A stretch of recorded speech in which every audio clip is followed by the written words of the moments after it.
In this video, I'm going to be answering more of your questions on the Lucy Letby case. I'm experimenting with a new microphone that I've bought for the first time, so hopefully the audio quality is going to be good. I'm not sure how close you need to be to the microphone, but we'll soon find out. So without further ado, the first question here is, it has been reported that some of the parents may be changing their minds on Lucy's guilt. My guess would be that some of them never really believed that Lucy was a murderer. Presumably they are precluded from resuming their negligence claims or commencing new claims against, for example, Brearey, Jayaram and Gibbs until such time as Lucy's convictions are overturned. So there's two things that I would say about that. I think firstly, as far as I understand it, a negligence claim would be directed at the institution rather than the individual. I'm not legally qualified, so I guess it's quite a subtle legal point that would have to be decided by lawyers essentially and solicitors. That's the first thing. So I think any negligence claims would be against the Council of Chester primarily or solely. With regard to whether or not they're precluded, my understanding simply is absolutely not. All a medical negligence claim is a claim of medical negligence against an institution. I don't know if there are rules related to when a court case is taking place, but that has concluded now. So essentially, they would be suing the hospital. They'd be suing the hospital for negligence. The hospital can't say, "Oh, look, a court has decided otherwise," when new evidence has come to light. Now, the fact that court has kind of diminished the responsibility at the Council of Chester could count in favour of the hospital. But there's no legal reason. They're not precluded, as you put it, from resuming a negligence claim. So just look at a little bit of information about this. So to go over this summary here, to succeed in a medical negligence claim, the claimant must prove that the healthcare professional had a duty of care, breached that duty, and that the breach directly caused harm or injury. So of course that does suggest that the individual can be the subject of a medical negligence claim as well. I know there was some stuff going on previously, and that was all more institutional rather than individual. But now that this information has come to light regarding the needle that we all know about, then I guess it could be more personalised. This involves demonstrating that the medical professional's actions fell below the accepted standard of care and that this substandard care led to avoidable harm. So in this circumstance, they'd have a duty of care. The claimant must prove that the healthcare professional breached their duty of care. This means demonstrating that the care provided fell below the standard expected of a reasonably competent professional in similar circumstances. So it is notable that substandard care has been conceded in the court case for certain infants. Of course, it should have been in more than the infants where it was conceded. This often requires expert medical testimony. The claimant must prove that the breach of duty caused the injury or harm they suffered. So cause is a big word. In this circumstance, whether that would meet the level of causing, we don't know, but that's obviously what is required. This is often the most complex part of a medical negligence claim, as it needs to be established that the injury would not have occurred. That's not a problem, or would have been less severe if not for the breach of duty. Again, that doesn't seem to be a problem. So maybe that would still be feasible. Medical experts are crucial in establishing causation. Well, we obviously have that. Finally, damages. The claimant must demonstrate that they suffered damages or loss as a result. That's not a problem. These damages can include physical injuries, pain and suffering. That's not a problem. In essence, a successful medical negligence claim requires proving that a healthcare professional failed to meet the expected standard of care and that this failure caused the claimant harm. So I think as well, I've read that there's a 3-year period. So it's not 3 years from the incident, it's 3 years from being in possession of information that indicates there's been negligence.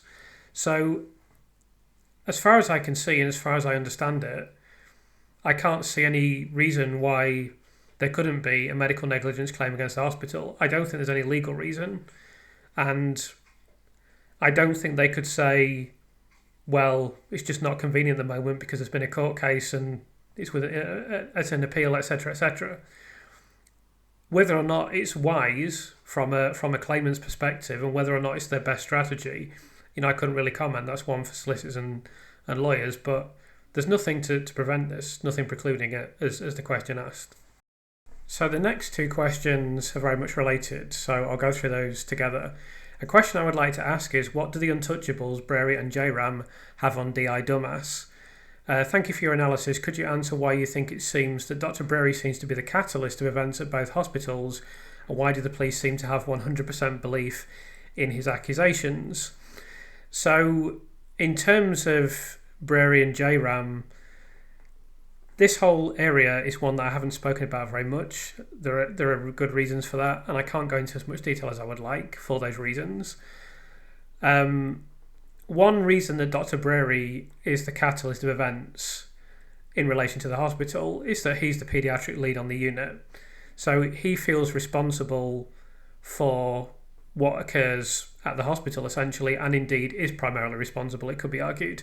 Obviously, executives have a role as well, but in terms of the medical performance of the hospital, the neonatal unit, he is primarily responsible. I'll mention once again how you can have a level 2 neonatal unit. There's no neonatologist. I have no idea, but that seems to be something that does occur. It's clear that Dr. Brearey was the ringleader of this so-called Gang of 4, Gang of 7, however you want to describe it. It's open to debate to what extent his concerns were genuine and he was just genuinely concerned about the unit and made cognitive errors in fingering Lucy, and to what extent it's kind of a self-serving view. I don't have an opinion on that because it's just impossible to say. I've never been able to answer satisfactorily in my own mind why he became so fixated on Lucy so quickly when there are so many other obvious explanations. Of course, this is a very self-serving view. People tend to come to self-serving views, so that does explain it to a certain extent. I have got some information in my book about this. I've got some information about why certain views can gain momentum coming from someone that has been in some very high-level situations. And then on top of that, there's all the entire background of the hospital is in the book. I can't discuss that at the moment for various reasons, but that would explain why he was the catalyst of events. In terms of the police, I can't discuss this again in the depth I would like to. What I would say is that I do believe there's an element of class at the heart of this. So I was explaining to someone who's American once that Faulty Towers, for example, is a very kind of studied example of the class system in Britain. So Basil Fawlty just abuses lower class people all the time. But then when someone comes in, like a doctor or someone with a bit of respect, so, someone with a bit of status rather, he treats them with respect. Now, I said Faulty Towers was 50 years ago. Things have got a little bit more nuance since then, but I still believe that absolutely applies. And essentially, I think that the police, they would no doubt deny this, but I think they've been a bit blinded by paediatric consultants have come into our police station, etc., etc. I just think, firstly, so this is another aspect that there's literally just occurred to me as I'm saying this now. No one wants to admit that they're stupid or dumb or even of average intelligence. Everyone likes to believe that they're intelligent. So when paediatric consultants come into your police station, they can tell you stuff that you can't possibly understand as a police officer. Now, an evolved and intelligent person will know immediately, well, I can't possibly know everything. In fact, I can't even know probably 1% of all the knowledge in the universe. It's just impossible.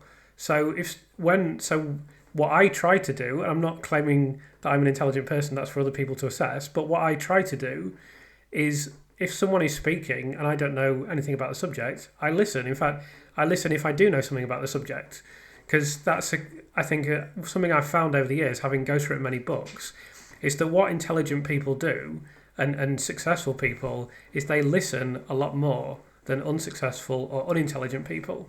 And so, I mean, that's really quite obvious to me anyway, but it seems to me that the police have this situation where consultants have come into their station and they've started saying a load of medical things that the police don't understand. And so the police, partly, I think, blinded by the class element of, oh my God, consultants in our police, And I do think that's an element because, why wouldn't you treat the consultant as a suspect? What other possible reason can there be other than you had a kind of class-ridden view of them as a doctor? We know how much doctors are put on a pedestal. And then on top of that, I think no one at Cheshire Police is going to understand the first thing about any of the medical things that they've done, and they're probably not smart enough to investigate it or research it based on what we've seen from them. So sometimes, and you'll see this online all the time, what people will do is just, oh, this person's got qualifications, this person has the credentials of being intelligent, I'll just agree with them and that'll make me look intelligent. And I do think there's perhaps an element of that as well. So that would be the initial reason why the police, as you put it, seem to have 100% belief in his accusations. There can be other reasons as well. I think they all perhaps got a little bit carried away and thought, wow, we're going to do a big investigation, isn't this exciting? I'm sure they would deny all of this. I'm sure they'd deny that as well. And then I think today, as it stands today, I don't think they do have 100% belief. I think at this point, it has become essential for them to insulate themselves against criticism, and that's what they're doing. They're just using everything as a shield, and they don't really have 100% belief at this point. It's just they won't consider the alternative. The alternative is they're completely wrong and they've banged up an innocent person, which, I have 99.9% belief is the case. I can't be 100% certain because I wasn't there at the time, but I have no doubt this is an unsafe conviction, and obviously I believe that Lucy's innocent. For them to believe that Lucy's innocent is a horrible belief. So there are two competing beliefs here. There's the belief that they're 100% correct, or there's the belief that they're wrong. If they're wrong, then they know they're in a hell of a lot of trouble, and they know they've done something terrible. So on that basis, they really have no choice other than to believe that the consultants are 100% correct. I'm sorry if there's a bit of background noise at this point. It's very difficult to do things quietly with my dog. So she decided to make a nest, then go for a drink, then come back. But I can't do anything about that. Okay, so the next question is, it occurs to me that the arrest recently will help Lucy Letby. In order to defend themselves and their good name, the managers will implicate the consultants. Do you agree? So we've already seen evidence of this from the Thirlwall inquiry, so there is a distinct possibility of this. However, in a sense, I don't agree because I just don't think these charges will go anywhere. I would be absolutely staggered if they were charged, and the court case will be absolutely farcical because I've already put stuff on the screen that indicates very strongly that this was passed to the police with no evidence. The police had no intention of investigating. I knew that before Stephanie Davies went on TV and said I had the impression that they weren't going to investigate. I haven't discussed the full background to this. I can't discuss the full background at this point in time, but there is an enormous amount of information pointing to the fact that even arresting the consultants is frankly a disgrace. So I just don't think the managers will ever have to defend themselves. So I don't think they will implicate the consultants, but it's definitely a possibility if they do. Can you also advise if there is a legal route for Lucy to take this case to the European Court of Human Rights if need be, as I think a European court with little responsibility to defend the UK justice system may well annihilate it? That's an interesting point. Obviously, we know about Brexit, so that could play a role. I guess Britain still has a fairly favourable reputation with the European Commission and the European Union. With regard to the European Court of Human Rights, I know this is something Debbie Kennett, I'm sure many of you know her name. I was lucky enough to meet her. I must say she's an absolutely lovely person. She was saying recently it could be a European Court of Human Rights referral. I hope that it can be resolved without that happening, but I'm going to tell you some information now about the European Court of Human Rights. So the first thing to say is that the European Court of Human Rights usually doesn't directly overrule Crown Court decisions or Supreme Court decisions in Britain. There is always the possibility that a Crown Court decision made in this country would be viewed by the European Court of Human Rights as a legitimate court decision in a democratic country. However, as you can see here, it's plausible for someone wrongly convicted in Britain to take their case to the European Court of Human Rights, but there are specific conditions and steps that must be followed. So there has to be the exhaustion of domestic remedy, so that would be the only circumstance in which you would do this. The case must be lodged with the ECHR within 4 months of the final domestic decision.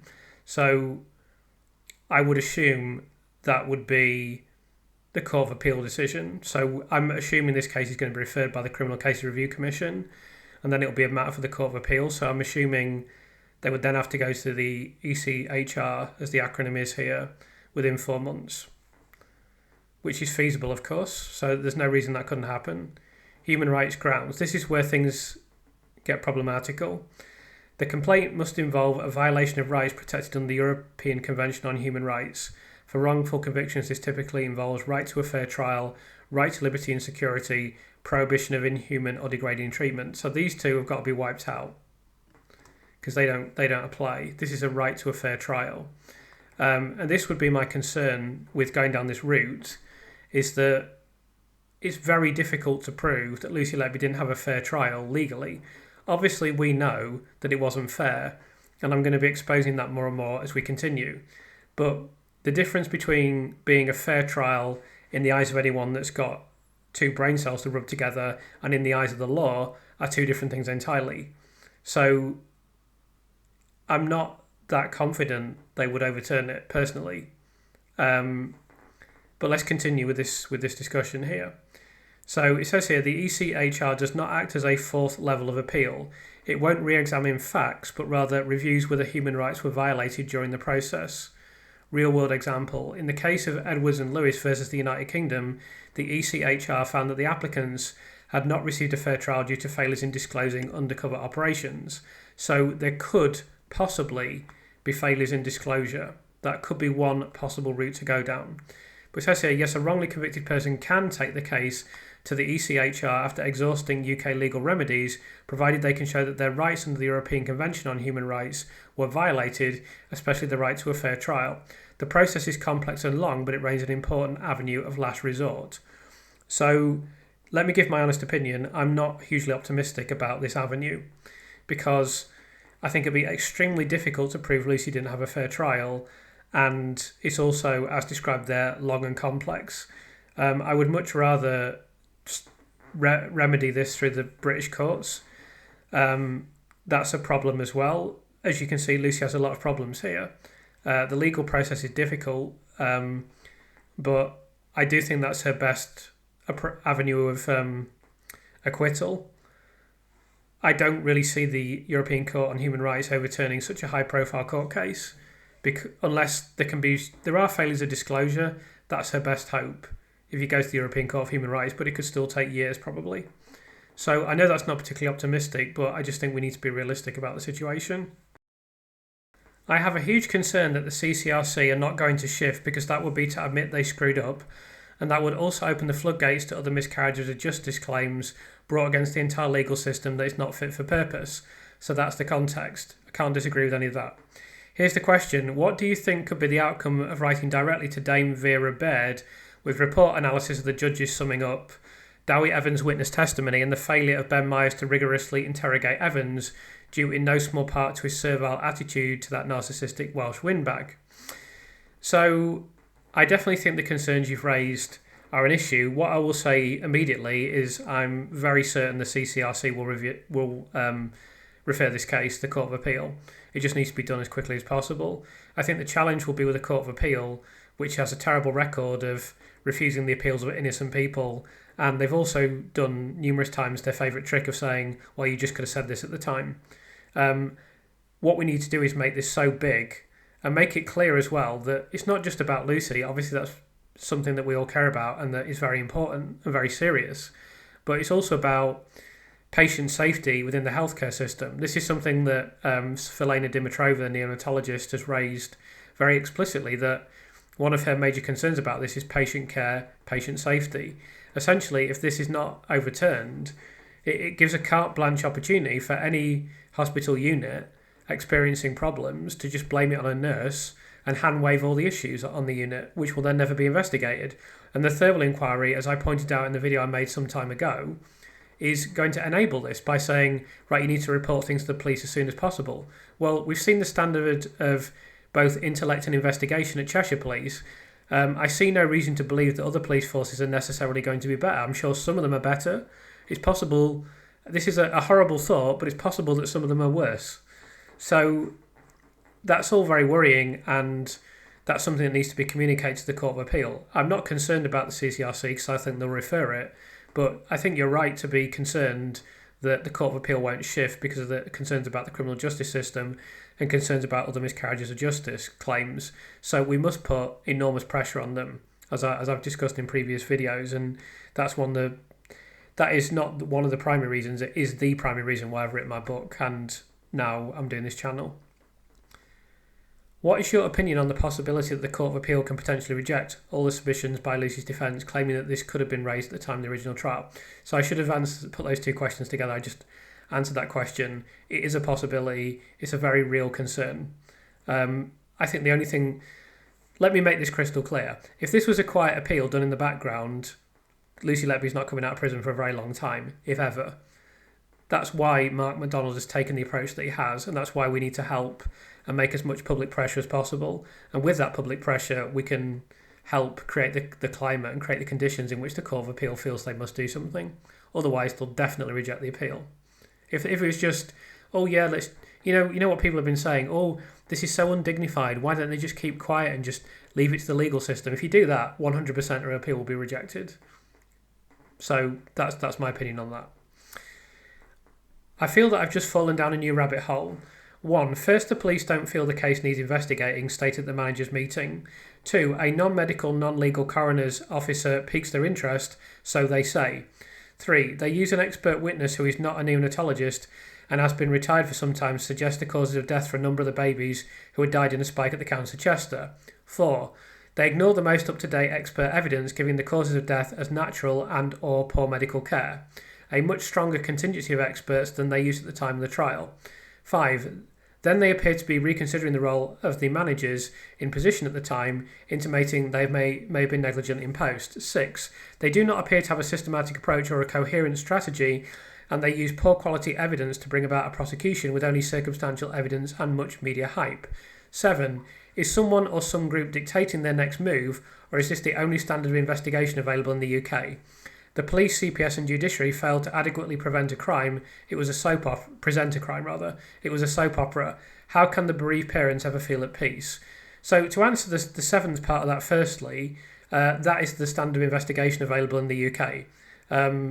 I don't believe that someone or some group is dictating their next move. I don't think there is any collusion here as such, or I'm not aware of any, so I certainly can't make that allegation. I just think this is a very poor investigation where there's been a lot of systemic failure. And I think, broadly speaking, and I mentioned this previously, I think faith in the institutions of Britain are crumbling, and the reason that they're crumbling is because they're getting worse and worse, and I think this is just another indicator of that. In terms of everything else that you've gone over, so the first thing is undeniable. We don't know about number 2. Stephanie says that she was instrumental, and the police haven't denied this. So that suggests that her account of events is true. 3, that's undeniable. When it comes to ignore, so number 4. So I need to say a little bit about this. So when it comes to ignoring the most up-to-date expert evidence, of course, at this point, that is just occurring for self-serving reasons. They just think, we're the police, we will just protect our prosecution, and, it's... They must know that the expert evidence has credibility. They must know that. They're not that stupid that they don't know that, but they just don't care at this point because they're just acting completely in self-interest at this time. So I think with regard to number 5, because they're reconsidering the role of managers with regard to their negligence, so that's undeniable. I see what you mean. So that won't, as I've already mentioned, that won't go anywhere. So don't worry about number 5. Number 6, they do not appear to have a systematic approach or a coherent strategy, and they use poor quality evidence. So simply, they don't know. They don't know or understand that they've done a bad investigation and that they've used poor quality evidence. I don't want to say that they're stupid. I probably have said that previously. But if a stupid person does something stupid, they don't necessarily know that it's stupid. They obviously they came away from their investigation believing that they've done a good job. And in their Operation Hummingbird film that I will analyse at some point, they stated that they're proud of their investigation, and I'm sure that's true. I'm sure that's absolutely true. So they don't realise that they haven't used, as you put it, a coherent strategy, poor quality evidence. They don't realise that they've taken very weak circumstantial evidence and very poor medical evidence to court and created an enormous injustice. They just don't realise that. The first time they probably realised that was when they heard back from the panel, and even then they're probably in denial about that. So that is why they're behaving the way that they do. I can't say any more than that. Do any of your viewers know if Dewi Evans attended the Welsh Paediatric Society conference 12th of May 2017? Or does anyone know if Cheshire Police checked this? Some of the consultants had slots at this event. Seems uncanny to me that you just happened to see an article in May 2017. So firstly, I can be quite certain that no one at Cheshire Police checked it because they don't seem to have done any due diligence or very little. I don't know if Dewi Evans attended this conference. It hasn't been possible to confirm this. It's possible, but I can't make any further comment because I don't have any evidence to suggest either way.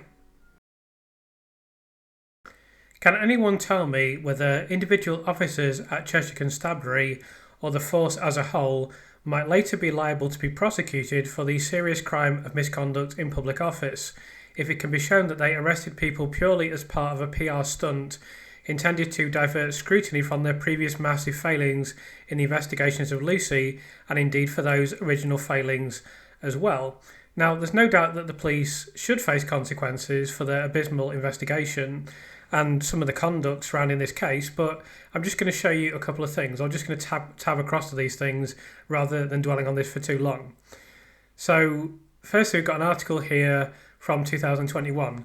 Hillsborough families attack ludicrous acquittals of police. 2 former officers and solicitor accused of perverting course of justice have no case to answer, judge rules.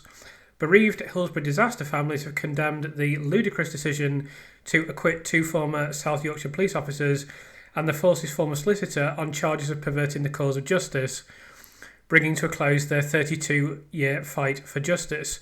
Peter Metcalfe, a former solicitor for the force, and the then Chief Superintendent Donald Denton and DCI Alan Foster had been accused of changing 68 officers' statements to withhold important evidence and criticisms of the police operation and mask the failings of the force. However, the judge at the trial at Salford's Lowry Theatre, Mr Justice William Davis, ruled there was no legal case to answer because the altered police statements were prepared for Lord Justice Taylor's public inquiry into the disaster. So I won't go any further, I'll just go on to the next article. So this is more recent, this is from 12th of March 2025, no misconduct case for Hillsborough Police, IOPC. While police officers try to deflect blame after the Hillsborough disaster, they do not have a misconduct case to answer, a watchdog has told families. The Independent Office for Police Conduct began investigations in 2013 into the tragedy, in which the 15th of April 1989 crush in Sheffield resulted in the deaths of 97 Liverpool fans. In a letter from the IOPC seen by the Press Association, relatives were told they would shortly be informed of the outcomes of complaints made about police conduct. Our investigations did find evidence to support allegations that, in the aftermath of the disaster, South Yorkshire Police sought to deflect the blame from themselves. We found no evidence to support claims that the behaviour of supporters was a contributing factor. Despite the wider public interest to gain answers about what happened, South Yorkshire Police was entitled within the law at the time to present its best case and be selective with the evidence it presented. Prime Minister Sir Keir Starmer proposed to bring forward a Hillsborough law which would include a legal duty of candour by the disaster's next anniversary, and so on. So this is obviously one of the most awful incidents in British history, in which nearly 100 people died, and it was witnessed by 40 to 50,000 people, and it was witnessed by hundreds of thousands of people on television. We know the full background to what happened now. We also know that a small number of people in the government were involved in deliberately seeding the press with false information, and that was done systematically to try and blame it on the Liverpool fans. We know some of the things the police did. We know the failings on the day, and as has just been indicated, they deliberately altered the statements of police officers to make it seem more favourable towards the police. Despite that, no one has ever been prosecuted for this. So that should give you some indication of how difficult it is to prosecute the police. And I think I can't prove this beyond all doubt, but I think anyone listening to this will agree. I think there is extremely minimal enthusiasm or energy for within the state and within the system for prosecuting the police. So fundamentally, I don't expect that to ever happen. But when Lucy's exonerated, we need to call for serious action to be taken and for the Cheshire Police to face serious consequences, in my view. But I don't think it'll happen for 1 second. So I'll move on to the next question. If there's a trial of the new cases, will the judge be able to rule out discussion of the safety of the two convictions and at the same time insist that the fact of the conviction is taken into account as evidence of a predisposition to murdering babies? So in the retrial of Child K, the judge did actually state as an instruction to the jury at the beginning of the trial, just because Lucy, I'm paraphrasing obviously, just because Lucy has been convicted of murdering babies previously, that doesn't mean you should take that into consideration. You should assess this case on the evidence provided. However, nothing was done to stop Nick Johnson saying, Lucy Letby, you murdered baby A, then you murdered baby B, then you murdered baby C, then you murdered baby D, then he literally did that all the way through the court case and no one prevented that, making a guilty verdict on the ridiculous Child K inevitable. So it very much comes down to the individual judge. The individual judge doesn't even have to rule out safety of the convictions, etc. One would imagine that would be part of the instructions. Who knows? But as the barristers completely ignored the instructions in the previous case, who knows what would occur? It's very difficult to predict that. Let's hope the case doesn't go to court. Even if it does go to court and she's cleared and it benefits Lucy to a certain extent, I still would rather no charges ever be made because they're not justified, clearly. So this is a related question, basically essentially on the same subject. The retrial relied very heavily on the first trial convictions. The prosecution made a huge deal out of it, and the jury ruled that the first trial convictions were relevant. So if they did it then and it worked, why would they not do it again? So let me answer Let me answer that question first before I go any further. They will do it again. Unless they're stopped from doing so by the judge, which seems very unlikely because the judge did nothing in the retrial, they will do it again.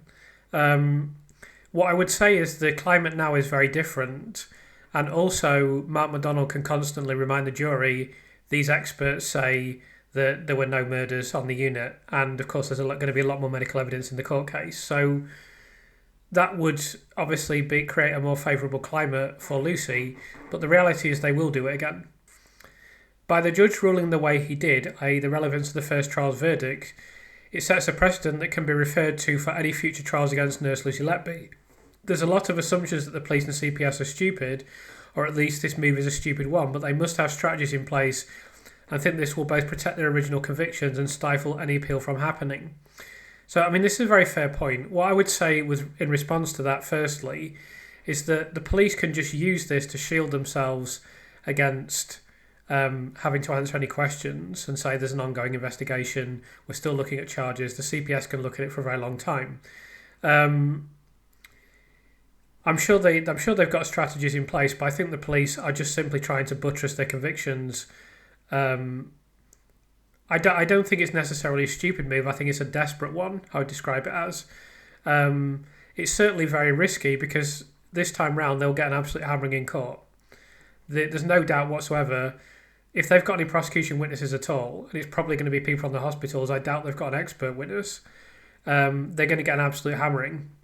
And there's going to be much stronger evidence coming from expert witnesses from the defence side. Of course, that doesn't guarantee a good result, but it's going to really change the whole way that this feels. And then, of course, the Daily Telegraph has made it clear that they support not even a retrial, but just a complete reinvestigation of the whole thing. And 3 other newspapers have made it clear that they also support retrials. And then there's been a lot of information in other newspapers to say, the conviction is unsafe. And then on top of that, there'll be documentaries coming. I don't know whether they're going to be broadcast before this trial. We don't even know this trial is going to happen. But there's going to be a lot of stuff coming out that has already been released that will create a very different climate from the retrial of Child K. So that's all in Lucy's favour, and you're absolutely right, a precedent has been set, and as I said, they will definitely do that again, but it's not going to be as one-sided, particularly if you look at the public mood surrounding this issue now. So I actually struggle to see how they could even get an impartial jury, but that's another matter entirely. Please can you kindly share with me why management did everything right? So in this this question is in response to a comment that I was discussing with Professor Richard Gill, and we were saying that the hospital did everything right in terms of it's their responsibility when consultants come to them with accusations of criminality to behave in a certain way. With regard to those accusations, the executives and management did everything right. This poster is now going to go on to mention other things that are absolutely legitimate points, and I'll respond to that in a second. How is it right to maintain a unit with faeces in the fresh water as opposed to closing it down until repairs are completed properly? How could the unit have been well managed when they were one of the worst units to recognise sepsis, training standards, professional development? Why is having 2 doctor rounds a week acceptable on a ward that is called a neonatal intensive care unit? Is it not true that there were no Band 8 nurses with specialist training and Lucy Letby was a Band 5 nurse and one of the only staff nurses with IQ qualifications? So with regard to these things, these are all important aspects of why the hospital was poorly prepared and in a poor condition generally. Now, there's no doubt that management as an overarching aspect of the hospital has a significant responsibility to deal with these issues. However, they can't be on the unit. You've got to remember that a neonatal unit is just one element of a hospital. There are many, many other units, and executives and management, administration, they rely on the medical departments to give them a clinical steer, essentially. They obviously draw together information, and it's their responsibility to assess the performance of these units. But if they don't hear about problems on the unit, there's simply no way for them to know. They can't monitor what is going on. Obviously, they do that to a certain extent, and I'm sure they do a thorough job, but it's simply completely impossible for them to manage every single medical issue on every single department. What was a fairly sizable hospital, I believe, still is a fairly sizable hospital. So there's no doubt that there were massive mistakes on this unit, but that's really a job for the paediatric phalanx of consultants and people, registrars and people that work on the unit in medical capacity. It's not really the job of the management to recognise these medical errors. That's really the job of the medics themselves. So even in these cases, although you're absolutely right to say that maintaining a unit with feces in the fresh water, sewage, all these problems are terrible, I don't think we can really blame the executives because they don't have they relied on getting a clinical steer from people who are actually working medically, in my view. Someone that works in the NHS, if people who work in the NHS or have worked in the NHS have a different opinion or would like to give me their views, I would love to hear them, but I don't see any conceivable way you can hold management responsible for everything that happens in a hospital medically. It's just completely unrealistic. Please allow me to clarify from the wounded point of nurse perspective, are all nurses supposed to be zombies working 12-hour shifts and protecting the budget for the managers, unworthy of personal time or reward? Is the work not toxic enough? What is the goal? So I think every single person would acknowledge, every single reasonable person would acknowledge that nurses are overworked and overstressed and overpressurised while being underpaid and underappreciated. That's, just a fact. I don't think anyone could possibly quibble with that assessment. In terms of what the goal is, I think in any hierarchical organisation, almost inevitably, those at the bottom, the rank and file workers, get shit on. That's been the case in every organisation that I've worked for, and I don't think nursing in the NHS is any different. I think it's in fact a prime example of this. So I just think it's kind of an inevitable outcome of having a hierarchy. And probably by now the culture's so ingrained that it's very difficult to reverse it. Certainly that's what I've heard from nurses and other NHS professionals that I've spoken with. So next question is, there were 4 doctors in the room when Brearey punctured that liver. They had to have known. This just means they had to have known that he punctured the liver. Dr. A registrar who was testified against Lucy, soon after the death of baby O, he was promoted to a consultant level cushy job at Alder A Hospital. Dr. B, she was the consultant who held the crash beeper on that day and should have responded to the call within minutes. It took her 40 minutes to respond. Dr. Gibbs, responsible for 2 other baby incidents that Lucy took the blame for. One baby was not seen by him until the day of death, day 3, had not opened his bowels, must have been in agony. The other needed 7 stitches, I assume that is, to gain intravenous access. He, along with a junior doctor, left the baby after the sticks. Maybe his sticks, I don't know. Unattended without monitors and behind a screen where it crashed, Lucy found the baby and called the code. Why hadn't these 3 who saw Brearey lacerate a liver contact the coroner? Were they not ethically bound to report this, or was the incentive to stay silent too great? So firstly, they are absolutely ethically bound to report this. If they see a major medical error, they can't keep it quiet. That's an absolutely disastrous situation. So this question begins by the poster making the assertion that they had to have known. So I don't know that we can make that assertion. People that are more qualified than me might wish to comment on this again.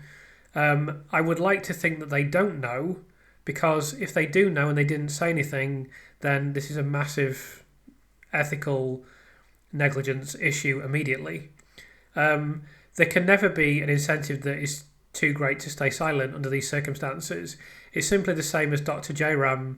He should, if he genuinely saw Lucy do something untoward with regard to child K, he should have reported that immediately. That's undeniable. Again, he should not have waited over 400 days before the first time he mentioned it.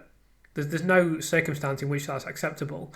I mean, I spoke to a nurse very recently, and I kind of spoke to her about, because I'm always trying to understand what happened in the hospital, and I was sort of saying to her, is it possible that they just thought, well, things will be okay, things will work out, there's a few teething troubles, but we'll get back to where we need to be and everything will be okay. And she said, there's just no way, because in medical profession, the healthcare profession, you just can't do that.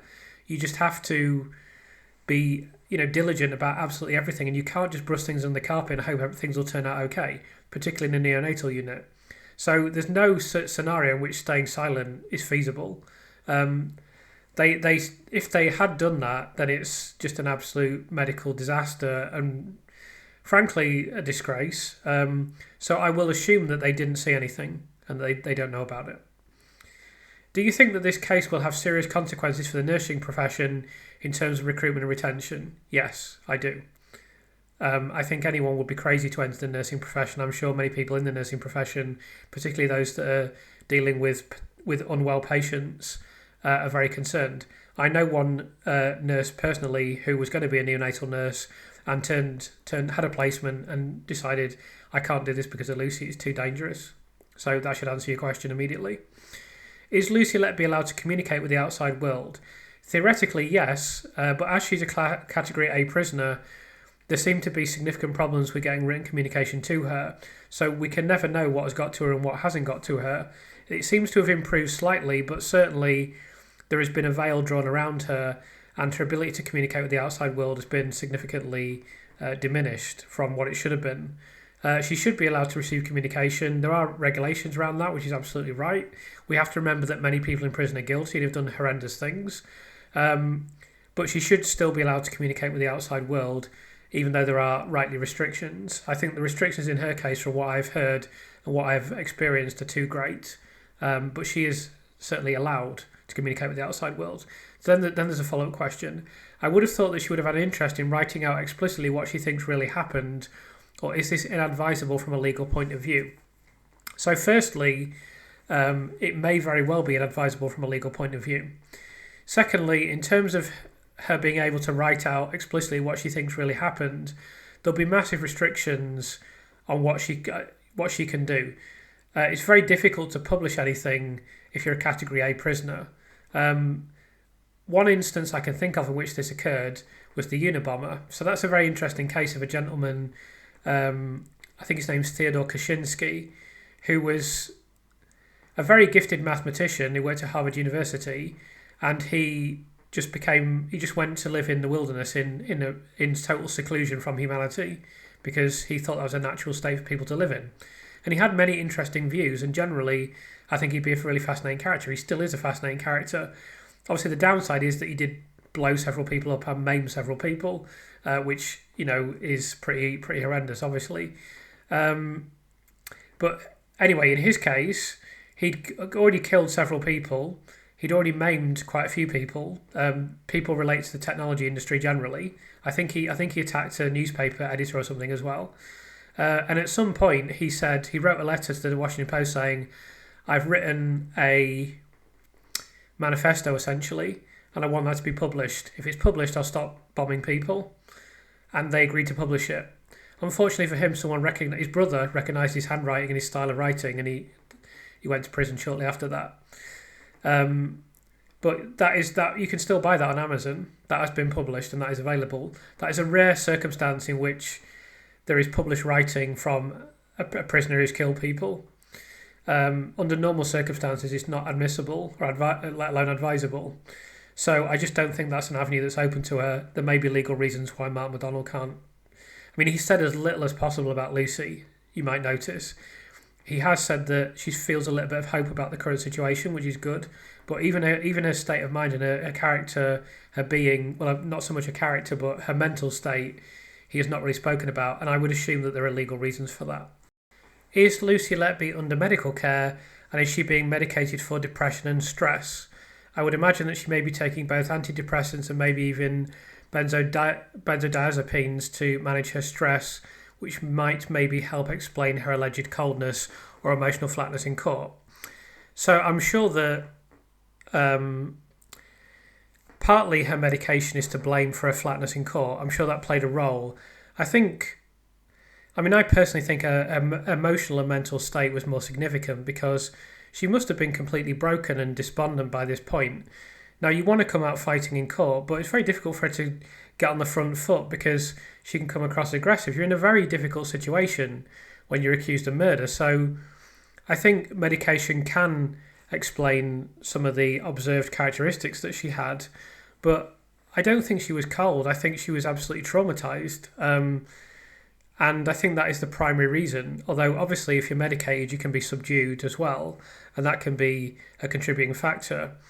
In terms of whether she's under medical care and being medicated for depression and stress, firstly, I'm sure she will be receiving medication because she was suffering with pretty extreme PTSD and other conditions as well. And the court case had to be delayed because she essentially had a breakdown because she was moved from one prison to another, and I believe she lost medication and lost personal possessions.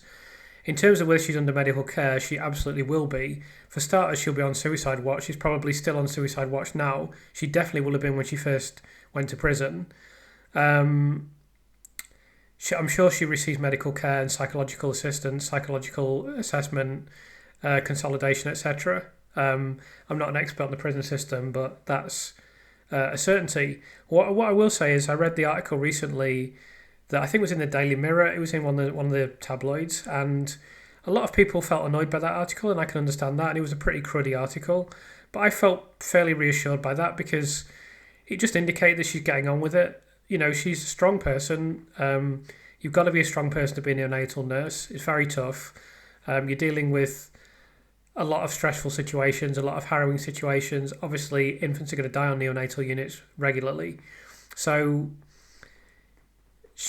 I found, while I wasn't surprised, the fact that she's acclimatized to the situations in prison, and she's a model prisoner, and she's, doing the best that she possibly can under the circumstances, I found reassuring because, the least that she suffers, the better it is for her.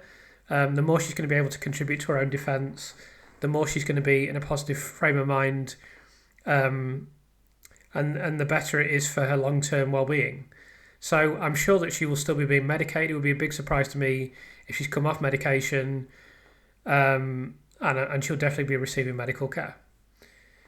In Carl's latest video, he introduces the concept of choreography. He thinks two police forces are collaborating so that the nurse Lucy Letby case doesn't mess up another case and that both cases strengthen each other if the timings of things are managed in a certain way. It's entirely plausible, but once you accept that, then that opens the door of possibility for choreography across the board. All the agencies involved are likely to be conspiring to make sure the convictions stick and are never overturned. So this isn't a case of them being stupid or doing a stupid thing. And if we think that, then we haven't figured out why they're doing this, why now, etc. So firstly, I don't know anything about this at all, the two police forces, so I simply can't comment on that. I don't have any evidence for that.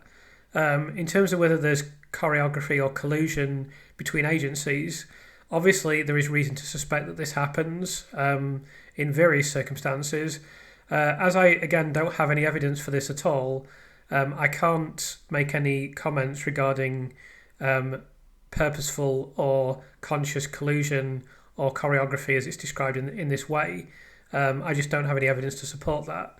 I do think that all big institutions and big organisations carefully consider the political climate in which they're operating and do take that into account in their decision making, because it would be naive to do otherwise.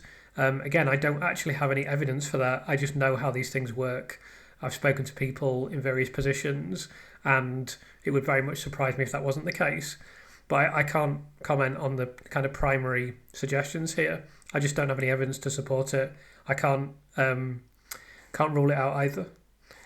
Why did Lucy receive such a poor defence? Why did a highly regarded barrister make the obvious mistakes that he did? So this is one of the most asked questions. The second question is the next question after this is related to it, but I'll answer this question first. So the first thing that I would say with regard to this is that Ben Myers has been criticised, and in my view he's been rightly criticised, but he did do some good things in the court case. Some of his cross-examination was better than I realised initially, and he did understand some elements of the case rather well. I do agree absolutely that he made obvious mistakes. There were some aspects that could have been done a lot better, and there was numerous tactical and strategic blunders that have not helped Lucy at all. In terms of answering this question about why he did these things, I have absolutely no idea. I find it really weird that in a court case they go into some sort of pre-trial meeting with the prosecution and then agree what they are and are not going to discuss and what they're going to agree on, etc., etc. Now, my natural inclination in those circumstances would be, I'm going to fight my corner for my client, and I'm going to agree to as little as possible, and I'm going to get as many concessions from the prosecution as possible, and I'm not going to concede a single thing, and I'm going to bring up as much as we possibly can that I want to discuss in the court case, and I don't want anything excluded that's in favour of my client. Yet they agreed on the insulin cases, and they never even made any medical effort, very minimal effort, to even suggest that the insulin results could be incorrect. There was actually a small effort, but it was pretty pathetic compared to what the prosecution put forward. Now, I don't see why they went into those meetings and agreed certain things. However, this is pure speculation, but it's possible that I am just not the sort of person that would become a successful barrister. That the kind of person that would become a successful barrister is someone that operates within the system and within the kind of expected parameters of behaviour. So they don't want people that are antsy and difficult. They want people that, oh, okay, let's just agree everything. Right, well, we need to cut this process down. The court case needs to last X amount of time. Let's agree this, agree that. Yeah, okay, we'll throw that out. We'll throw this out. Fair enough, let's get on with it. And maybe they prefer that. Maybe they think of that as being, kind of an appropriate attitude. There's all this emphasis all the time on everything must be dignified all the time. That's kind of a very British or very English obsession, isn't it? But, I'm not here to be dignified. I'm here to fight my corner for my client. And I'm here to make sure that my client who's innocent gets off these charges and doesn't go to prison. But I'm probably the kind of person that wouldn't be promoted to KC I'd be seen as too difficult or too principled. But I mean, this is just speculation. I don't know, but that could be one possible reason, that he was just playing. He was just doing what normally happens in the system and in the criminal justice system. There are other mistakes that he made that I just can't understand, and we'll move on to one of those now. I'm baffled about Neena Modi. Why was she just ignored? Was it just oversight? She fell down the back of the filing cabinet or went to the junk folder, or what? I mean, she literally would have been the type of witness the defence team would have dreamed of. Gold star credentials and basically batting for Lucy. Can't get my head around that. Neither can I. So you've actually made a good suggestion that they just simply lost her communication. I mean, that would just be incredibly unprofessional and incompetent. If they ignored her, then it's literally incomprehensible. I just cannot see any conceivable or reasonable explanation why you would ignore Neena Modi. And it's not just the fact that she has gold star credentials. She has an enormous amount of contacts. She's probably the most well-connected person in neonatology in Britain and one of the most connected in the world. Who knows who else she could have dragged into the case? She can get the top people in the world, and certainly in Britain, on the phone in about 10 minutes. Just literally go through a address book. Why on earth? I've mentioned this in the Waiving privilege video.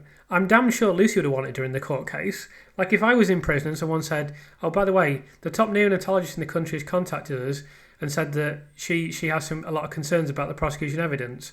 Should we completely ignore her, or should we put her in the court case? It's just, I'm damn sure Lucy would have wanted her in there, obviously. So there could have been we talk now that she's been convicted, and now that it's much harder, now we find ourselves saying, oh, look at the quality of defence experts compared to the prosecution experts. But in a sense, it's too late. They needed to be in the original court case. We could have been in. Obviously, I'm very hopeful we'll overturn this, but the damage, an enormous amount of damage has already been done to Lucy, both to her life and to her mental state. And even if she'd have won the court case, there still would have been a lot of damage done at that time. But at least we could have got her out of prison quicker. We could have been looking at a situation in the original trial where we're saying what we're saying now, where we're saying, look at the quality of experts. Because there was no one, like Dr. Sandy Bohin versus Dr. Neena Modi is no contest. They wouldn't even if it was a boxing match, you wouldn't put them in the same ring together. And they could have got 10, 12, 15, who knows how many experts from this. Neena Modi might have had defence strategy. Neena Modi might have suggested getting in contact with Dr. Shu Lee. Then Dr. Shu Lee might have brought forward 15 experts, 26 as there is. Who knows what could have happened? But there is no excuse for this whatsoever. If they lost the communication, it's embarrassing. If they ignored it, it's probably even more embarrassing. I'm not sure what would be the most embarrassing, really. But there is no universe in which you can do that. And that is probably their worst offence, although they made many other mistakes. And to come back to this original question, why did she receive such a poor defence? Well, I've tried to give some explanations for it, but ultimately I do not know. I do not know why Ben Myers thought, oh, let me mention one thing before we go any further. He did want to involve Michael Hall in the court case. There's been a tweet by Tried by Stats in the last couple of days where he's indicated some information. It was known already to a great extent that it's not that he didn't want to call Michael Hall. He did want to call Michael Hall, and he did have explanations for many, if not all, of the infants. The problem is that Michael Hall, there was problems with the way the judge presented the case, and he decided not to call him. So that there is an explanation for. Whether it's an acceptable explanation, I don't know. Someone would have to look at it legally, but certainly, the judge did not help Lucy by the way that he presented the case or had the case presented. Nevertheless, Lucy could have had a much more powerful defence team in place, and that opportunity was missed, and that is unforgivable. The reason for that, I have absolutely no idea. When they say they waive privilege, I presumed it would relate to the relevant point in issue, the discussion around calling an expert, Dr. Hall or others, but would it actually mean releasing all her legal team's communications to the Court of Appeal and possibly the prosecution legal team? And I'll go on to the next question because this is very much on the same subject. Is there a difference between waiving privilege, allowing Mark MacDonald to see her original legal correspondence, and waiving privilege, allowing the CCRC to see them? So there's two things we need to look at here. The first one is the kind of general principle of waiving privilege. This refers to voluntary or involuntary relinquishment of a legal protection, most commonly attorney-client privilege or work product protection, that would otherwise prevent certain communications or documents from being disclosed in legal proceedings. In detail, attorney-client privilege protects confidential communications between a client and their attorney made for the purpose of seeking or providing legal advice. Attorney is a rather American term, but here, we'd more likely use, lawyer, barrister, solicitor, but it's the same principle. Work product doctrine protects materials prepared in anticipation of litigation. When privilege is waived, these protections are lost and the information can be disclosed to others, including courts or opposing parties, and then there are various types of waivers. So waiving privilege is primarily related to allowing the opposition, for want of a better term, to gain access to private communications that would otherwise usually be private. So that very much hints on the second answer, which is that I've asked a question here. I kind of knew the answer to this question, but I just wanted to demonstrate anyway. If a defendant is convicted of a criminal offence and then hires a new defence barrister for her appeal, would the convicted person need to waive privilege so that the new barrister can access previous communications with her previous barrister? In general, no. The convicted person, now appellant, does not need to formally waive legal professional privilege for the new defence barrister to access her previous communications with her former barrister, provided that she is authorising the new barrister as part of the same legal team or representation. So as a defendant, you have the privilege to keep your communication to yourself. It's sacrosanct. So then that carries over to the new counsel, so the new counsel can assume that. Lucy could theoretically disbar Mark McDonald from accessing that, but there's no reason to do so, obviously. But when Mark accesses the material, that doesn't mean that he then immediately has to disclose it to the prosecution. It's only when the court or the legal overseer of the process says, right, you now need to waive privilege, that's the point where they'd have to say, right, here's all the documents, you can look at them now. So she doesn't need to waive privilege for her own barrister, she just needs to do it if the court demands it, and then the court will pass things on to the prosecution, as far as I understand it. But I really consider this to be a formality that will have no impact on the appeal whatsoever. Dewi Evans, not a registered doctor at the time of the court case, really doesn't deserve a professional title and has surely shown himself worthy of going the same way as his mate Roy Meadows. So I think absolutely Dr. Evans will be bracketed alongside Meadows eventually. I'm sure that his name will be reviled and he will be seen in a very similar way. This case is more complex. The statistical error at the heart of Roy Meadows was more straightforward, it was simpler. In the case of Dr. Evans, it's a more nuanced thing, but I think eventually he will be bracketed with Meadows as well. That's quite an incredible amount of work you're doing. Had you or someone like you been on the jury, Lucy Letby would probably not have been convicted, but yet it's hard to be sure because the prosecution all but lied about some key propositions, like the claim that there were no systemic problems with the hospital that resulted in lower standard of care, or the absurd claim that these babies were perfectly healthy. So those are all fair points, and I have obviously considered what I would have done if I was on the jury, which is very, very difficult to know, of course. What I do believe about myself is that I think I would have looked at this case and I would have thought, in order for me to be certain beyond reasonable doubt, I need to see more than this. I believe fundamentally, if you're going to prove a murder, you can't just base it on, well, she might have been around at this time and maybe this happened and, it's all supposition. I believe that there needs to be a very strong circumstantial case, or ideally some concrete evidence. Now, there's a case, John Gacy in the United States. He was a serial killer. He was sentenced to death. They found about 38, 40 something, some ridiculous number of dead bodies in his attic, essentially. Now, no one saw him kill those people, but it obviously doesn't look very good for him at that point. That's what I would call a strong circumstantial case. Just the fact that, oh, we've looked at these shifts and we think Lucy might have been around at certain times, and, you know, there was a slightly strange collapse and Lucy was on duty. It wouldn't. I can't say definitively that I would have thought, well, there's reasonable doubt here, but I think I probably would have thought there was reasonable doubt.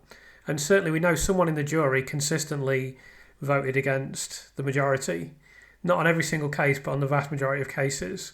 So there was someone in there who had serious doubts, even in this incredibly one-sided and unfair court case. So I do think there's a strong possibility that I would have thought she was not guilty, or at least not even so much that, just that if you're going to prove murder and if you're going to put someone away for 14 life sentence, it should be the strongest and highest level of evidence. And I do think I would have looked at this and thought, it's not proven beyond reasonable doubt to me. So I'll continue with this question. There's a reason why they were in level 2 hospital to begin with, and it's not because they were perfectly healthy babies.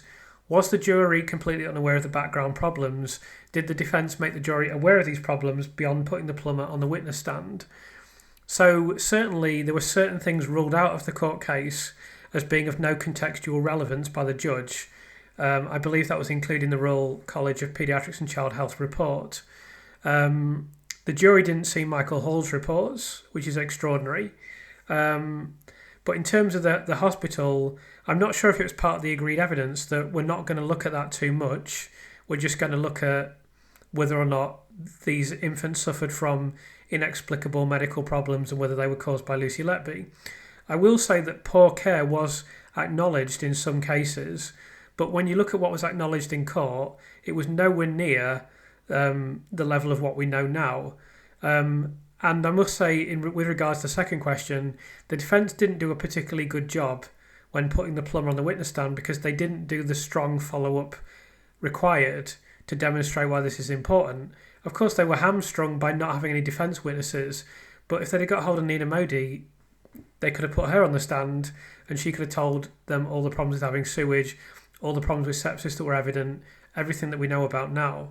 So I think it's fair to say that the jury and the court were not presented with an accurate, let alone holistic, impression of the hospital and the fact that it wasn't a capable level 2 unit and the fact that they were experiencing major problems. There was a directors' meeting after Ravi Jayaram finally confided in Stephen Brearey what he claims to have witnessed. What's interesting is there is a line in the minutes as follows: "Concern re our own unit if consultant not willing to have a baby here. Has this consultant been identified?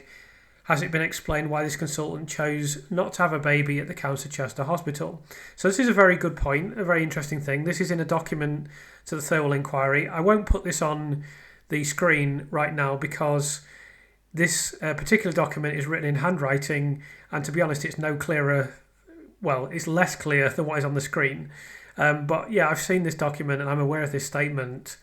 As far as I know, the consultant hasn't been identified. I couldn't identify the name of the person that stated this in the meeting. I was trying to work out who it was, but it's not absolutely clear. I don't think it's been explained why this consultant chose not to have a baby at the Council of Chester, but it's very much implied that this is a poor reflection on the hospital. Now, I have seen comments online, and I think these are fair comments, that a consultant might not feel comfortable with having a baby at the hospital they work at. The implication, of course, by the statement "consultant chose not to have a baby" is that the consultant is female, which would narrow it down significantly. Of course, we can't say that definitively, but it does kind of imply that. I know it could be a male, I know it could be the male chose not to have it, but it does kind of imply that it was a pregnant consultant who chose not to have their baby at the Council of Chester. But I don't think the identity of this person is known, and I don't think there's any way to find out their identity. If someone does find out, please feel free to drop a message, or you can email me at lucy_letby_analysis@mail.com. But I'm not aware of this consultant being identified for sure. So why has Jayaram not been prosecuted for telling so many lies? Can someone answer this?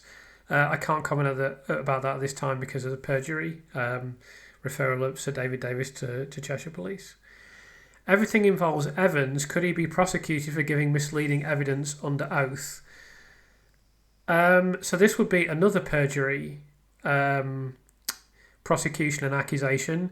What I will say is it's very difficult to prove perjury. I really shouldn't comment about this anymore because anything I will be saying will be potentially libelous. We know that Dr. Evans has made massive mistakes in this court case. I've not made the accusation that he deliberately gave misleading evidence. It's very clear that he was a very poor witness, very unsuitable for being an expert witness, and shouldn't have been in the court case in the first place. And I'm perfectly happy to say that.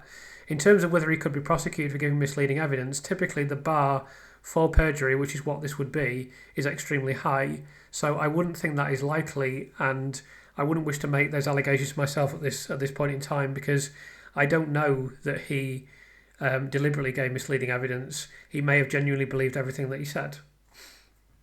Did Lucy get accused of anything during her grievance procedure? So I'll go over this in some detail. The short answer to this question is no, but I'll go over this in some detail. So I'm going to go over the grievance procedure letter that Lucy received at the end of this process. I've read every single document from the grievance procedure. I've seen everything related to it, and there's no doubt that she did nothing wrong. But point one was about the proposed plan of supervision of practice and repetition of competencies was not followed for any other member of staff, nursing or medical, and I wish to know why, and if this was ever a true intention of the trust. I conclude that in reviewing the staffing rotas, these do appear to support the supervision. I accept that there may have been a challenge with skill set. However, numbers available according to the rota demonstrate that this was available. Therefore, I support this part of the grievance. The reasons for me being instructed not to have any contact with my NMU colleagues for an extended period of time. I conclude that this was said with the intention. However, on reflection, Karen Rees intended this to mean on a professional basis only and not socially. This then led to miscommunication and misunderstanding, and therefore I uphold this part of the grievance. So remember in court, Nick Johnson explicitly accused Lucy of lying about this and that she hadn't been excluded from her friends, when we know for a fact that she definitely was excluded and it was part of her grievance procedure. But it's okay, you're allowed to lie in court, it's not a problem. Number 3, was I being investigated on a personal level, and what is it that the external review may indicate in relation to me returning to the neonatal unit, and why the external review panel did not know about my circumstances, and why so much emphasis has been put on waiting for the review when it is not looking at anything pertinent to my situation. I conclude there was no personal investigation, but the executive team have not been clear on what they expect the external review to demonstrate or not in relation to her situation. This was obviously a very unique, complex and sensitive situation. Whilst it is accepted that the executive team could have been more open and honest with Lucy, communicating with her in a more regular and coordinated way, this chair believes that the executive team acted with the best interest of Lucy, the trust and the families of the babies. I support this part of the grievance. I would like the trust to outline to me how its values, such as being open and honest and we respect each other, have been adhered to in my situation. I conclude that I fully support the conclusion that Chris Green came to and uphold this part of the grievance. So Dr. Chris Green, among many other statements, indicated his belief that the consultants explicitly lied about Lucy. I also wish to be informed of any evidence the trust may have and the process they have followed. I conclude that I fully support the conclusion that Chris Green came to and uphold this part of the grievance. 6. I would appreciate assurances from the executive team that this has been dealt with appropriately and that my confidentiality is being maintained. I conclude that I fully support the conclusion that Chris Green came to and uphold this part of the grievance. 7. I would like to know exactly what I have been accused of, what allegations have been made, and by who and how the trust has dealt with this. I conclude that I fully support the conclusion that Chris Green came to and uphold this part of the grievance. And then there's some comments about how the trust will support her, which they make various comments. However, it is clearly evident within the witness statements that the movement of Lucy from the unit was orchestrated by the consultants with no hard evidence to support this action. Their behaviours and comments, as witnessed by a number of senior managers and executive staff, all fall far short of what is expected by the trust and professional standards. And so it goes on. So Lucy was absolutely cleared exonerated by this grievance procedure that praised her and was critical of the consultants. And it's clear that she did absolutely nothing wrong. And the document, in fact, was very critical of the doctors on the unit. So then there's a reference here to a point in one of the videos I recorded. Is this the event for which the parents' phone records were utilised to timestamp the event? So firstly, the answer to that question is yes. I heard somewhere that the police had taken the time of a phone call into account, but that the time was recorded in the GMT UTC time zone on the phone company's records, but it was summer, so real life was running in BST, meaning the time of the call was in line with what Lucy said. 9 PM UTC is 10 PM during British summertime. Let's face it, it is highly plausible that the police would make an error like this, as they clearly have no real competence in the field of analysing data and seem to pluck non-evidence from nowhere throughout. If this were the case, would it make both the parents' testimony and Lucy's align? The parent recalled making the phone call in response to what happened correctly, but the police applied the wrong time to it based on the phone record. Did the parent ever actually say the time, or did they merely say they made the call at some point in the course of events?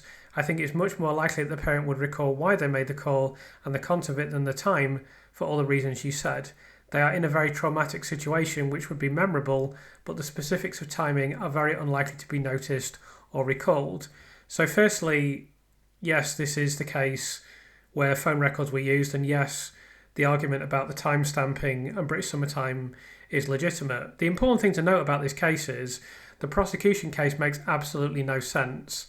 So I think it's likely that the phone records are wrong, because otherwise the timeline just doesn't make any sense at all. So it's far more likely that Lucy's version of events is correct. However, I mean, I've been over this, and the medical data is critical here. I mean, this baby bled to death due to massive hemorrhaging. It can't possibly have been caused by what is suggested. The timeline makes absolutely no sense as well, but the medical evidence presented in court for this infant is just an absolute joke. So of all the case in the court case, this was originally deemed one of the strongest, but in fact it's very weak indeed. There's just no way that this baby, bled to death because of the supposed actions of Lucy Letby for which there are no evidence. It's just another hypothesis being chucked into the court case because they couldn't explain away certain things that had occurred. There's obviously been, there is a panel explanation of this that I've been over, and that should be absolutely decisive because it's clear that the medical information presented is total junk for this infant. However, that essentially makes the issue regarding Lucy's testimony and the parents, it makes it essentially irrelevant, but it is worth noting that is also very, very dubious, and it's much more likely that Lucy's version is correct. How does Pseudomonas colonise a tap? How does it get there? How does it survive the chlorine? What does it live on? So I'm going to go into this in a little bit of depth because this has been explained to me by a microbiologist. It is true that Pseudomonas can particularly live under the film in sinks, and so because it can live under the film in sinks, it can therefore colonise a tap. But I cannot explain that fully off the top of my head, so I'll show you a few links so that we can fully understand this issue. So firstly, how does Pseudomonas colonise a tap? Pseudomonas aeruginosa, a common waterborne bacteria, colonises tap outlets by forming biofilms. These biofilms, slimy layers of bacteria, develop on surfaces like tap inserts and within the tap itself. The bacteria thrive in these environments due to factors like stagnant water, the presence of rust and scale, and the availability of oxygen for aerobic respiration. Contamination can also occur through backsplashing during hand washing or from contaminated water supplies, allowing the bacteria to enter and colonise the tap. Now, I know that Dr. Scott McLaughlin did a lot of work about the water conditions at the hospital and how this can be a very significant factor in Pseudomonas colonisation. There's more detailed information here about the biofilm formation, the ideal conditions. Taps, especially those with aerated and other fittings, provide ideal conditions for biofilm formation. Stagnant water, rust and scale create a favourable environment for the bacteria to attach and multiply. And then contaminated water is significant. So that's why you have a paper such as this contribution of tap water to patient colonisation with Pseudomonas in a medical intensive care unit, because this is hugely significant, and this is how, at the Council of Chester, this bacteria can both have thrived and multiplied in a very short period of time. It's important to emphasise that Pseudomonas wouldn't be a problem for me, wouldn't be a problem for probably everyone watching this video. It's for people that are extremely immunocompromised, and that's why it's particularly dangerous for neonates and other vulnerable groups. In terms of how Pseudomonas survives chlorine, this occurs through several mechanisms, including the formation of protective biofilms, the expression of efflux pumps, and the development of stress responses. So, as we know in biology, organisms, not just bacteria, that react and respond to their environment tend to succeed, tend to survive, tend to thrive. That's kind of a Darwinian theory, and we know there are bacteria that are becoming resistant to antibiotics because so many people are taking antibiotics, for example. So that's what is essentially meant by development of stress responses. Like, it just adapts so that it can survive, even though chlorine maybe have been problematic for this bacterium at one time, but now it's less so. These adaptations allow the bacteria to persist even in chlorinated environments like swimming pools and water distribution systems. So there's some further explanations about how it produces a biofilm, and how that acts as a shield, preventing chlorine from reaching and effectively killing the bacteria. So this is a very clever, sophisticated adaptation for what is not really a conscious being, in a sense. And then exposure to chlorine can induce stress responses, such as the activation of genes involved in DNA repair and antioxidant defense. These responses help the bacteria to counteract the damaging effects of chlorine. So then finally, there's some information here on how Pseudomonas exists and what it lives on: dead or decaying matter, soil rich in organic compounds, water with organic pollutants, hospital waste and biofilms. So it's particularly dangerous in a hospital for these reasons. They can metabolize a broad range of substances, including hydrocarbons, soaps and detergents, and plastics. They love moisture and are commonly found in water sources, sinks and drains, respiratory therapy equipment. So you can see how dangerous this is on a neonatal unit. It lives in the skin, lives in the lungs, lives in the urinary tract. So this can cause all manner of problems, especially given the relationship between Pseudomonas and sepsis. You can see here services in hospital and healthcare settings. Because of their resistance to disinfectants and antibiotics, they often live on catheters, medical equipment, bed rails and doorknobs, soaps and cleaning solutions. So, summary: Pseudomonas lives on moist surfaces, organic material, medical equipment and hospital services, human and animal tissues, especially when immunity is compromised. So this is why Pseudomonas could thrive at the Council of Chester, and it's why it was so dangerous for the neonates that were resident in the Council of Chester. So I think that's my last long question, so I should be able to pedal through the last few. Why was the Pseudomonas problem so expensive to fix? So essentially, I'm not sure that was the reason. I think that really what should have happened was the unit should have been closed down, and they didn't want to grasp that nettle. So I don't think it necessarily was expensive to fix. I think no one wanted to make the nuclear decision required to address the problem. Can you explain what Dr. Bohin did in this case? So Dr. Bohin did a very bad peer review of Dr. Evans' work that wasn't blind.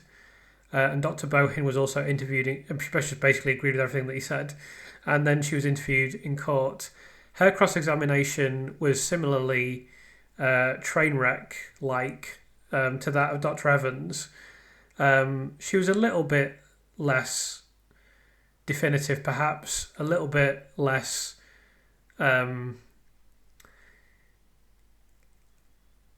I wouldn't say Dr. Evans wasn't exactly rude, but he was very defensive and abrasive, you could say. Certainly if you read the transcripts, obviously I wasn't in court, he's quite softly spoken. He does come across slightly differently when you read what he's saying as to when you listen to what he's saying. I read what he's saying because I want to see the meaning behind it. I don't want to be influenced by people's speech where possible, or their demeanour, or their looks. I just want to see what they said. So I always read what he said. However, he was fairly defensive and fairly abrasive in court, certainly based on reading his words, where Dr. Bohin was less so, but was pretty definitive and pretty much supported Dr. Evans in every single way possible. Hopefully at some point we'll go over some of her cross-examination, because it was no more successful than Dr. Evans, but the problems with his court case mean that a conviction was secured anyway. Why is there so little video footage of Lucy besides the short video of her in blue, where I always say poor girl, and the one where she appears to be drunk with a friend? It's unbelievable to me that someone so famous has so few photos and videos. I don't really know the answer to that question. And there's not a lot of video footage of me, so you can't create it out of nowhere. I mean, obviously there will be by the time I finish doing this, but prior to that, there wasn't much video footage of me. So maybe it just doesn't exist. I don't know. I mean, it's a good question.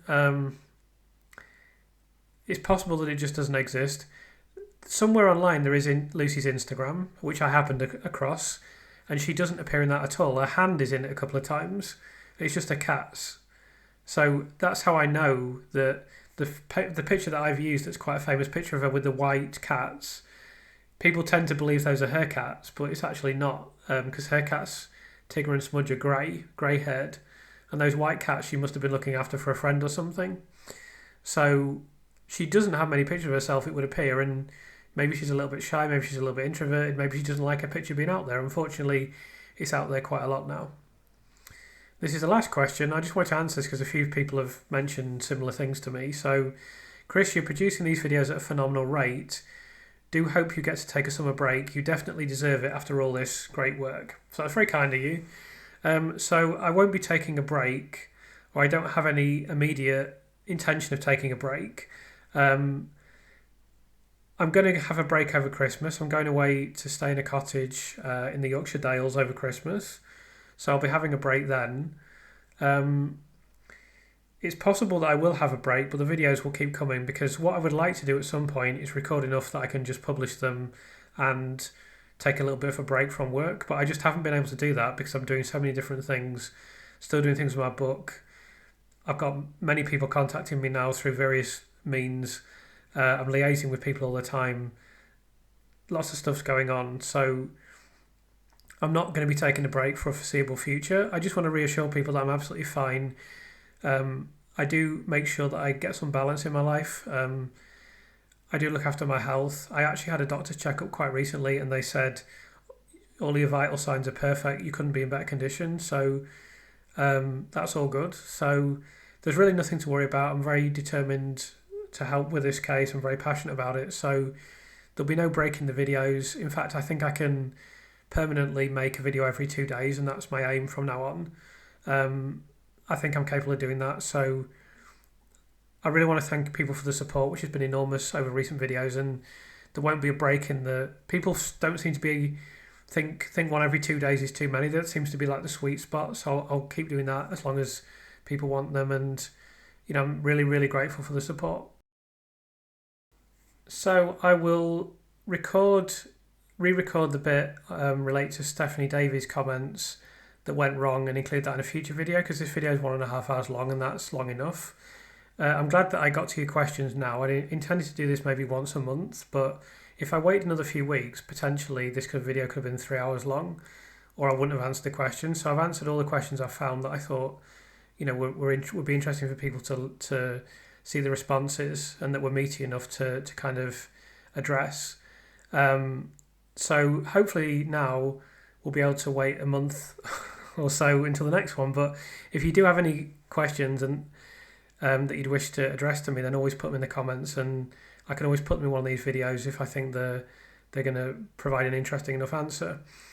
So once again, thank you for all your support. If you have any comments, queries, questions, or anything else to contribute, I love reading your comments, and I'll look forward to seeing them.